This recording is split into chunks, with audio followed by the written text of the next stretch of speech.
Hello everyone. In this video I'll be translating and summarizing the latest Urdu broadcast by Shahbaz Gill to make it accessible for our English-speaking audience.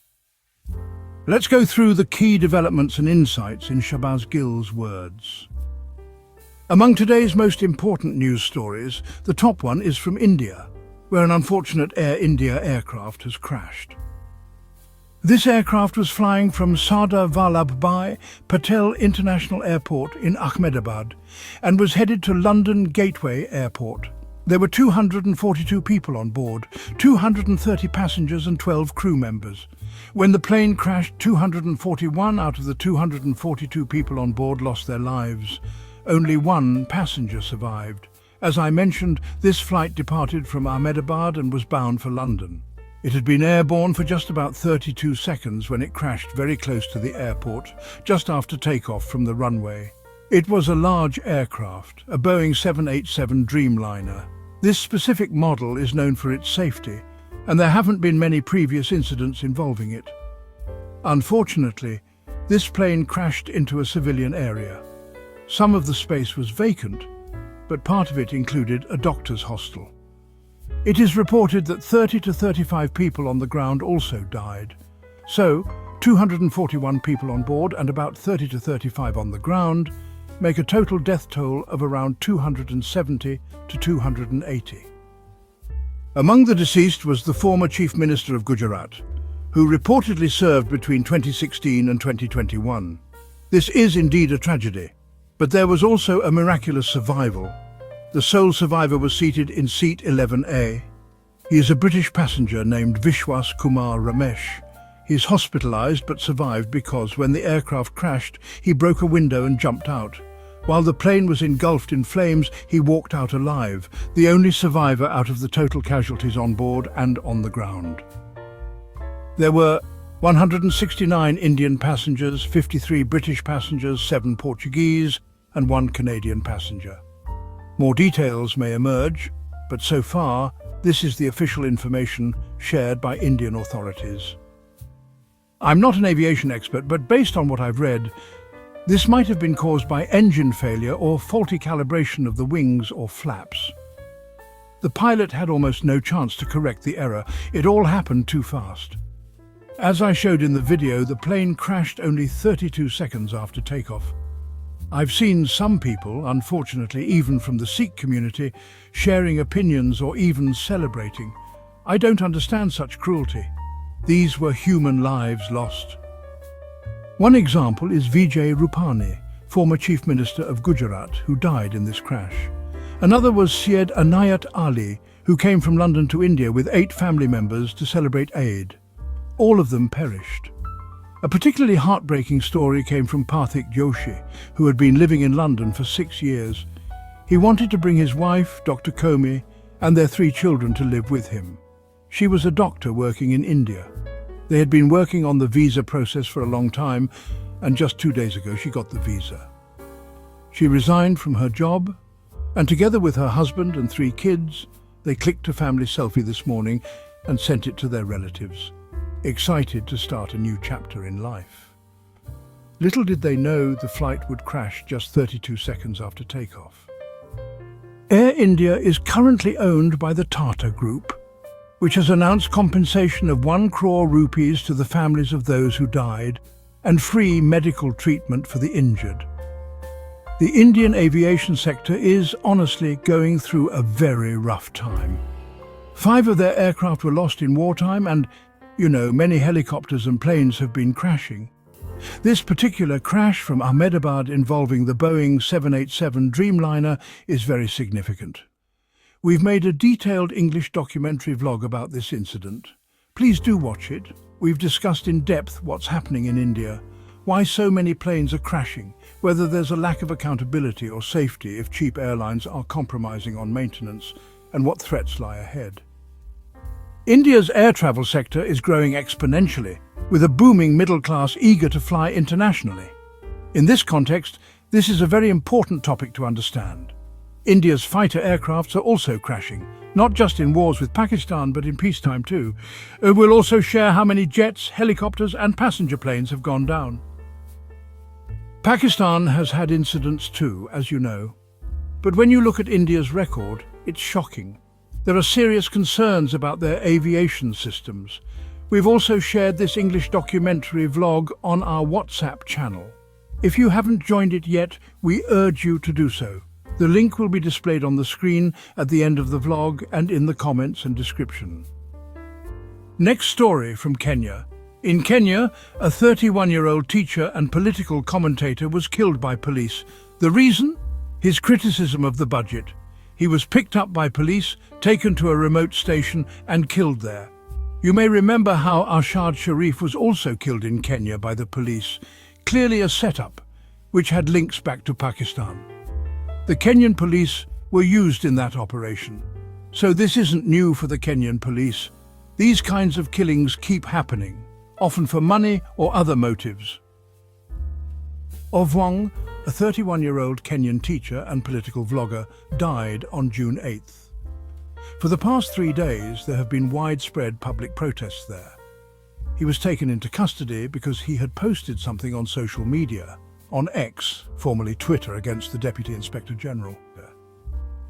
He was accused of spreading false information under laws similar to Pakistan's PECA, the Prevention of Electronic Crimes Act. The systems of both countries, Pakistan and Kenya, seem like siblings. That's why their stories of oppression also sound so similar. Just like in Pakistan, where people are picked up for making statements under defamation and cybercrime laws, the same thing happened in Kenya. This 31-year-old teacher and vlogger was abducted and murdered. Now, let's move to Lahore, where something very strange is happening. When you hear it, you'll want to bang your head. It shows the kind of progress Pakistan is making. In the Lahore division, Form 47s were most widely used. You know, that's where the most electoral rigging had to be done. Once considered the strongest stronghold of PMLN, the Pakistan Muslim League Nawaz, in the 2024 elections on February 8th, Lahore became their deepest pit. The people of Lahore showed a level of awareness never seen before in history. In Lahore, people were stopped from voting, all sorts of oppression and atrocities were committed. Pseudo-intellectuals, Lunde type, which is a Punjabi word meaning substandard or second-hand, not a curse, like Mr. Sohail Warwick, who writes false and fabricated analyses and still claims to be an intellectual, repeatedly said Nawaz Sharif was going to win and PTI voters wouldn't even come out. But on February 8th, despite all the threats and arrests, people came out in droves to vote for Imran Khan.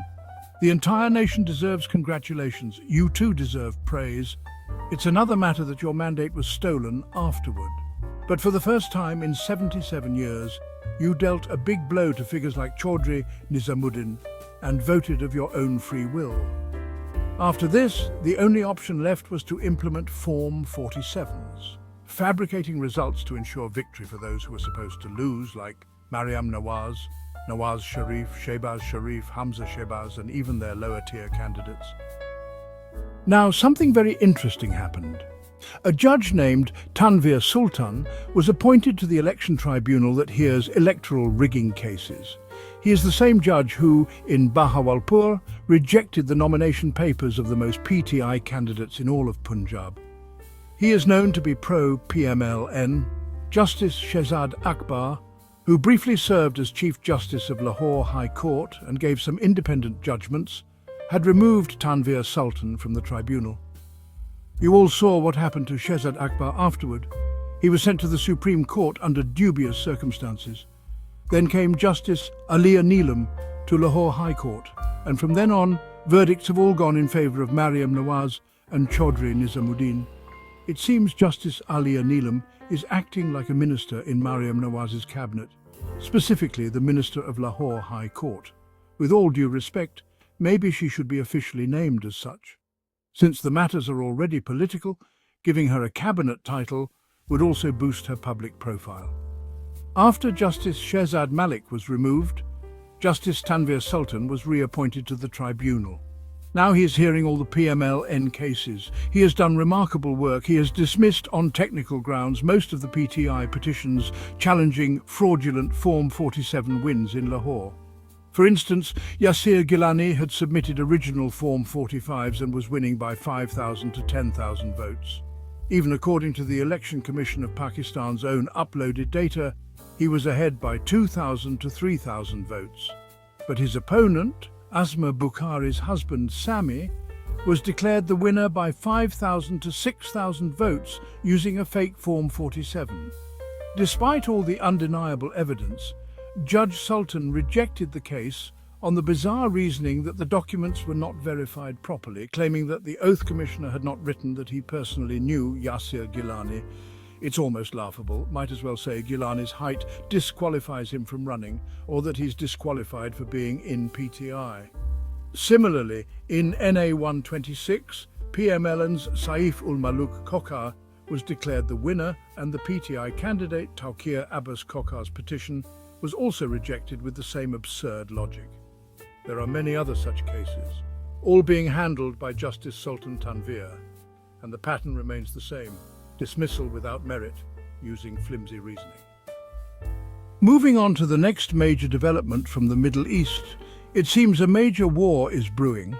The United States has ordered evacuation of all its military personnel from its bases in the United Arab Emirates, specifically from the Al Dhafra base, as well as from bases in Qatar and Kuwait. This is reportedly in response to concerns that Israel might launch an attack on Iran or its nuclear program, believing Iran is on the verge of acquiring nuclear weapons. On the other hand, President Trump is trying to negotiate a deal with Iran to prevent this. Iran insists it's not making a bomb, but warns that if attacked, it will retaliate across the board. The situation is highly volatile, and we'll see how it unfolds. But one thing is clear: even the International Atomic Energy Agency believes Iran is either close to or has already developed a nuclear weapon. All United States embassies and military bases in the region are on high alert, personnel are being evacuated, and military presence is being shifted elsewhere. This kind of preemptive move strongly suggests that a decision to strike may already have been made. It's just a question of when. Oil prices are also rising in global markets in response to these developments. Before we end, a reminder. On June 14th, which is a Saturday, at 3 o'clock in the afternoon, the Pakistani community will gather in front of the Pakistani embassy in Washington, D.C. to protest against Field Marshal Asif Munir, who is currently visiting the United States to attend a parade. I will be present as well, and I urge you all to come. Yesterday, we shared a message from Ali Khan, who is driving 12 hours from Canada to be there. Wherever you are, if you can make it, please do come. Let's make sure a loud and committed voice is heard. Let me also tell you about a very touching act of commitment. A dear friend's 12-year-old daughter, on her birthday today, pledged that she will save money every week from her pocket money for an entire year to support political workers in Pakistan who have lost their jobs and whose families are suffering due to injustice. Even though the party takes care of many such people, the hardships are real. If a 12-year-old girl can make such a commitment, why can't we? So from me, and on behalf of you as well, happy 12th birthday to this wonderful girl. That wraps up our translation of Shahbaz Gill's video. I hope this English version helped you understand his message better. Please like, share and subscribe to Awami Lens to help our community grow. Don't forget to leave a comment below and let me know what you thought of this effort.